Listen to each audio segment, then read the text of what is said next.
Hello viewers, welcome to Road to Success YouTube channel. Last classல exercise 3.7ல உள்ள second ப்ராப்ளம்ல இருக்கக்கூடிய fourth subdivision பார்த்தோம். அதுக்கான link என் டிஸ்கிரிப்ஷன்ல கொடுத்துருக்கேன், போய் செக் பண்ணிக்கோங்க. இன்னைக்கான கிளாஸ்ல எக்ஸாம்பிள் 3.21 பார்க்கலாம் வாங்க. Find the square root of 64x power 4 minus 16x cube plus 17x square minus 2x plus 1. இந்த டேர்ம்க்கான ஸ்கொயர் ரூட் வேல்யூ தான் கால்குலேட் பண்ண சொல்லியிருக்காங்க. பாருங்க, இப்போ நார்மலாக வந்துட்டு ஒரு டேர்முக்கு ஸ்கொயர் ரூட் கண்டுபிடிக்கணும்னா என்ன பண்ண சொல்லியிருக்கேன், அந்த டேர்ம் ரொம்ப பெருசாக இருந்துச்சுன்னா அதை எவ்வளோ தூரம் சிம்பிளிஃபை பண்ண முடியுதோ அவ்வளோ தூரம் சிம்பிளிஃபை பண்ணிட்டு நீங்கள் ஸ்கொயர் ரூட் எடுத்தீங்கன்னா உங்களுக்கு ஈஸியாக இருக்கும்னு சொன்னேன். ஸோ நம்ம அது 3.7 ஃபுல்லாகவே அந்த மாதிரி ப்ராப்ளம்ஸ் தான் பார்த்தோம். சரி, ஓகே, நம்பர் கொடுத்தா இன்னுமே ஈஸி, நம்ம வந்து டேரெக்டாகவே ரூட் எடுத்துடலாம். ஆனால் இங்கே ஒரு டேர்மாக கொடுத்து நம்பராகவும் கொடுக்காம சிம்பிளிஃபை பண்ண முடியக்கூடிய டேர்மாகவும் கொடுக்காம ஒரு குறிப்பிட்ட ஒரு லாங் டேர்மாக கொடுத்துருக்காங்க. இது எப்படி நீங்கள் ஸ்கொயர் ரூட் எடுப்பீங்க பாருங்க. ஃபர்ஸ்ட் இந்த லாங் டிவிஷன் மெத்தட் இருக்கு இல்லையா, அது மாதிரி பிராக்கெட் போட்டுட்டு இந்த மாதிரி வந்துட்டு போட்டுட்டு எல் ஷேப்ல ஒன்று போட்டுட்டு நீங்க இந்த டேர்மை உள்ள எழுதிருங்க. சரியா?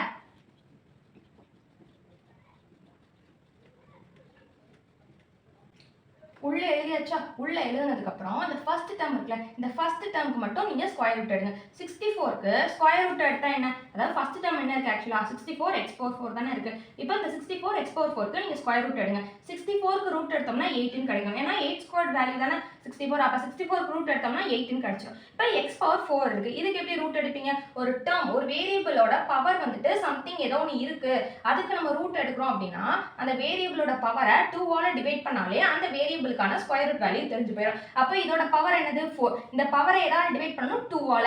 அப்ப 4 2ஆல டிவைட் பண்ணா 2 னு கிடைக்கும், அதாவது x² னு கிடைக்கும். அப்ப x4க்கு ரூட் எடுத்தா x² னு அர்த்தம். அப்ப ரூட் ஆஃப் 64x4க்கு ரூட் எடுத்தோம்னா 8x² னு கிடைக்கும். இந்த வந்திருக்க ஆன்சர் இருக்குல, இந்த 8x² இங்கேயும் இங்கேயும் போடணும்.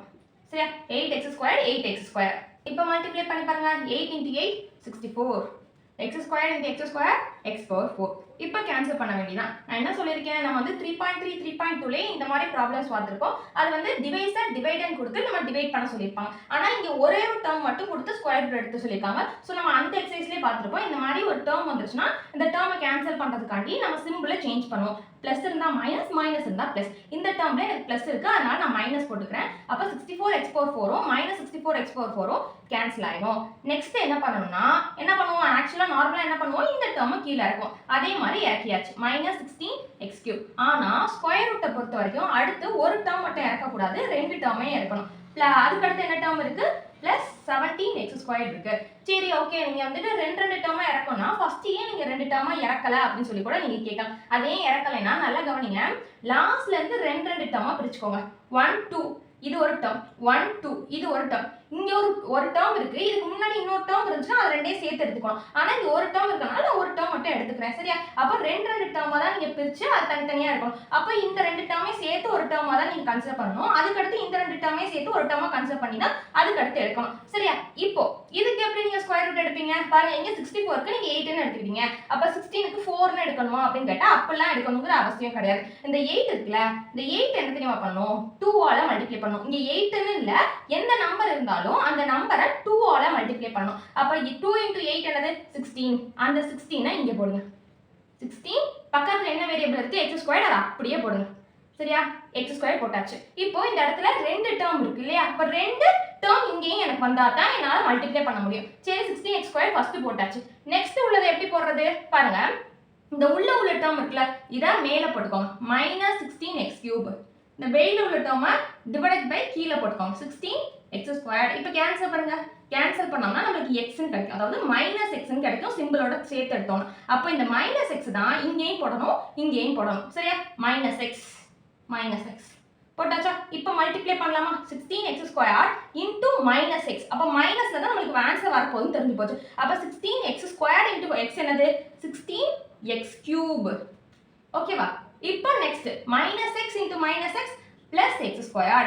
ஏன்னா மைனஸ் இன்டூ மைனஸ் பிளஸ் ஆயிரும், x into x x². Same அதே மாதிரி பிளஸ் இருந்தா மைனஸ், மைனஸ் இருந்தா பிளஸ். மைனஸ் இருக்கனால பிளஸ், பிளஸ் இருக்கனால minus. 16x3 minus 16x3 cancel ஆயிடும். 17x² மைனஸ் x² வேல்யூ என்ன, 16x². இப்போ என்ன பண்ணணும், அடுத்து உள்ள 2 டேர்மையும் கீழே இருக்கணும். Minus 2x plus 1.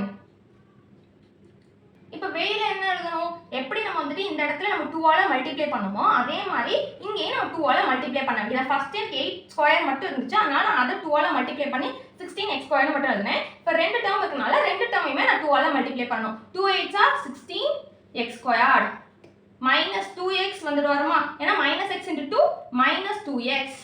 இப்போ இந்த இடத்துல 2 டேர்ம் இருக்கு, ஆனா இந்த இடத்துல 3 டேர்ம் இருக்கு. அப்ப என்ன பண்ணணும், அதே மாதிரி தான் அந்த ஃபர்ஸ்ட்ல உள்ள டேர்ம் இருக்குல இதை மேலே போட்டுக்க வேண்டியதான் 16x ஸ்கொயர். வெளியில உள்ள டேர்ம் இருக்குல இதை கீழே போட்டுக்க வேண்டியதான் டிவைடட் பை 16x ஸ்கொயர். இப்போ இதை கேன்சல் பண்ணோம்னா 1 கிடைக்கும். அப்போ +1 இங்கேயும் போடுங்க, இங்கேயும் +1 போடுங்க. இப்போ மல்டிப்ளை பண்ண வேண்டியா 16x square into 1 16x square minus 2x into 1 minus 2x 1 into 1 +1. Simple change பண்ணிக்கலாமா, பிளஸ் இருக்கனால மைனஸ், மைனஸ் இருக்கனால பிளஸ், பிளஸ் இருக்கனால மைனஸ். அப்ப 16x square minus 16x square cancel, 2x minus 2x cancel, 1 minus 1 cancel. அப்ப value என்ன 0.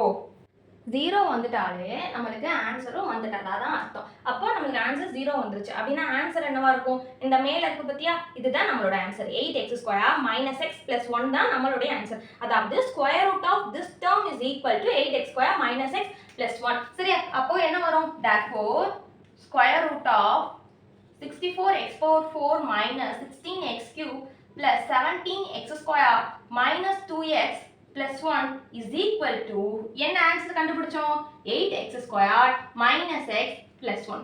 மறந்துடாம modulus போடணும். ஏன் மாடுலஸ் போட சொல்லியிருக்கேன், உள்ள வேரியபிள் வந்திருக்கு. வேரியபிளோட வேல்யூ வந்து பிளஸ்ஸாகவும் இருக்கலாம் மைனஸாகவும் இருக்கலாம். அப்போ நம்மளோட ஆன்சர் பிளஸ்ஸாக இருக்கணுங்கிறதுக்காண்டி நான் மாடுலஸ் யூஸ் பண்ணுறேன். சரி, இது வேரியபிளுக்கு மட்டும் நீங்கள் மாடுலஸ் யூஸ் பண்ணால் போதும். அவ்வளோதான் இந்த ப்ராப்ளம். இந்த ப்ராப்ளம் எப்படி போட்டேன்னு புரிஞ்சுதா? Thank you viewers. இன்றைக்கான கிளாஸில் எக்ஸாம்பிள் 3.21 பார்த்தோம். நெக்ஸ்ட் கிளாஸில் எக்ஸாம்பிள் 3.22 பார்க்கலாம். அதுக்கு நம்ம யூடியூப் சேனலை சப்ஸ்கிரைப் பண்ணிக்கோங்க.